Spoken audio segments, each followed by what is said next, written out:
বহু টাকা লস হয়েছে, চরম হতাশা। কি বললেন শ্রী শ্রী আচার্যদেব? অফিসে ঘুষ নেওয়ার কালচার জানতে হলে ভিডিওটি দেখতে থাকুন। একজন যুবক এসে বলল সে শেয়ার বাজারে বহু টাকা লস করেছে, 70% রিকভার করেছে, কিন্তু বাকি 30% রিকভার করতে পারছে না। খুব টেনশনে আছে, ভয় পাচ্ছে।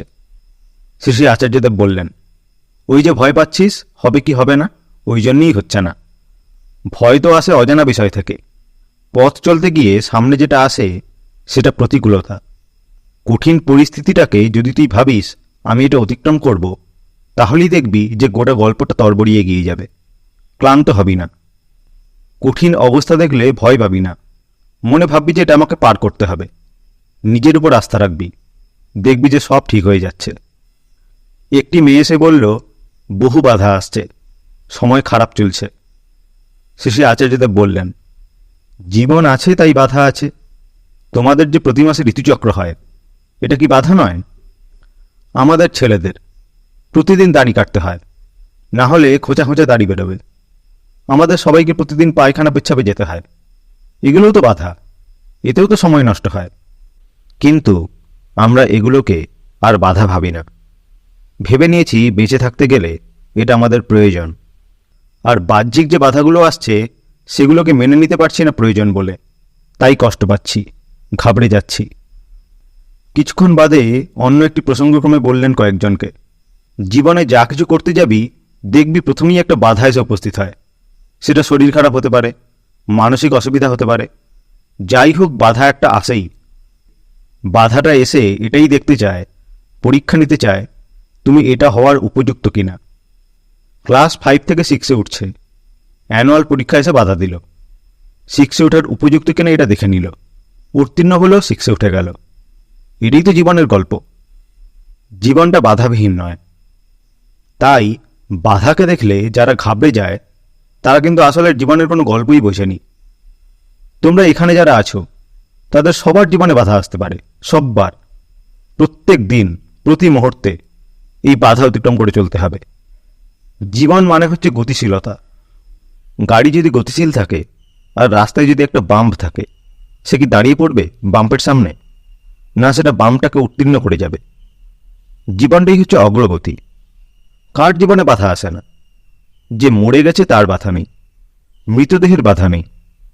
তোমরা কি কেউ মৃতদেহ? তা তো নয়, তোমরা সবাই জীবিত। তাই বাধার সম্মুখীন হলে ঘাবড়িও না। জীবন আছে মানেই বাধা আছে। ক্লাস 11-এর এনসিইআরটির বায়োলজি বইতে হোয়াট ইজ লাইফ তার সংজ্ঞা দিতে গিয়েই পড়ানো হয়, most defining property of life is consciousness or response to stimuli. অর্থাৎ দেখতে গেলে জীবনের ডেফিনেশনেই বাধার কথা উল্লেখ আছে। জীবনের সাথে বাধা এতটাই অঙ্গাঙ্গিকভাবে জড়িত। আর বাধাকে বাধ্য করে এগিয়ে যাওয়াটাই জীবন। কিন্তু এই বাধ্য করার প্রচেষ্টা যতই ধর্মমাফিক হয়, যতই ইষ্টপাতে হয়, ততই ভালো। না হলে সাইড এফেক্ট থাকবেই। সেটা 1985 আমেরিকাতে আত্মপ্রকাশ করল এনরন নামে একটা কোম্পানি। উদ্দেশ্য ছিল জ্বালানি এবং প্রযুক্তির জগতে এক নতুন দিগন্ত উন্মোচন করা।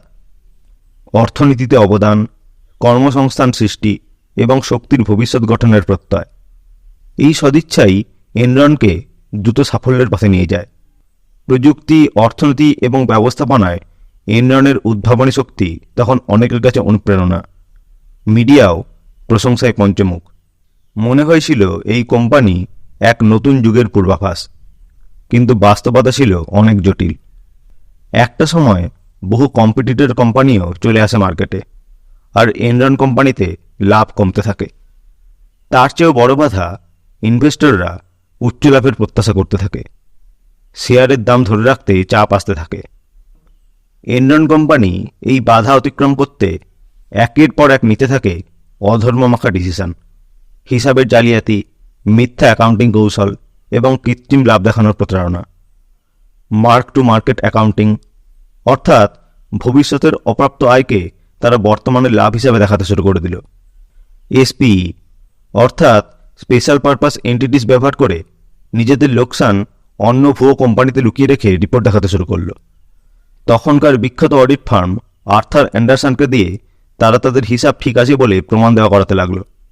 শেয়ারের দাম তাই যথারীতি বাড়তে লাগলো এনরনের। অধর্ম আর দুর্নীতি দিয়েই তারা সব বাধা, সব চাপ অতিক্রম করে গেল। বেশ ভালোই চলছিল, কিন্তু চালাকির দ্বারা তো কোনো মহৎ কার্য হয় না। 2001 সালে সব কেলেঙ্কারি ফাঁস হয়ে গেল, আর শেয়ারের দাম এক ধাক্কায় $90 থেকে $1 নিচে চলে গেল। কয়েক সপ্তাহের মধ্যে $1 বিলিয়ন কোম্পানি এনরন দেউলিয়া হয়ে গেল। প্রায় 21,000 কর্মী চাকরি হারালো। কোম্পানির সিইও স্কিলিং এবং সিএফও ফার্স্টও গ্রেপ্তার হলেন। আর্থার অ্যান্ডারসন ধ্বংস হয়ে গেল। অধর্ম যখন মানুষকে অন্ধ করে ফেলে তখন সত্যকেও মিথ্যা বলা হয়, কিন্তু সময় এলে সত্য ফেরেই, এক ভয়ানক মূল্যের বিনিময়। সরকারি অফিসে কালেক্টর পদে চাকরি পেয়েছেন এক যুবক। অফিসে ঘুষ নেওয়ার কালচার।